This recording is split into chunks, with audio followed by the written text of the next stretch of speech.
Another British soldier has been killed in Afghanistan. He's the 18th to die so far this month and takes the total number of service personnel killed in the country to 187 since the conflict started 8 years ago. His family have been told of his death. He'll be named later. It's just 2 days since the last soldier was killed. 22-year-old Corporal Joseph Etchells from Greater Manchester died in Sangin in northern Helmand province on Sunday morning. Just last night, the General Secretary of NATO paid tribute to the critical job British forces are doing in Afghanistan, saying failure there would give al-Qaeda terrorists a free run. Jabta Hoop-Scheffer stands down from his position next week after 5 years at the head of NATO. We can debate, of course, the right number of helicopters of troops to have in Afghanistan, and we should. This is not an easy operation, and it needs public debate and public support. But to me, there can be no serious debate about the necessity or the legitimacy of this mission.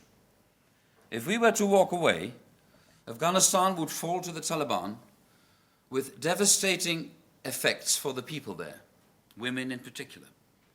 Pakistan would suffer the consequences, with all that implies for international security. Ladies and gentlemen, Afghanistan is just one example of a broad range of issues where we cannot afford not to engage, where we must rise to the occasion, despite scarce resources. Meanwhile, the current head of the army, who's also due to retire soon, is defended, speaking out recently, criticising the lack of resources in the country. General Sir Richard Dannett, who's chief of the General Staff, drew up a shopping list of what's needed by troops on his last visit to the country. It's led to reported friction with ministers and claims he was bringing politics into the military.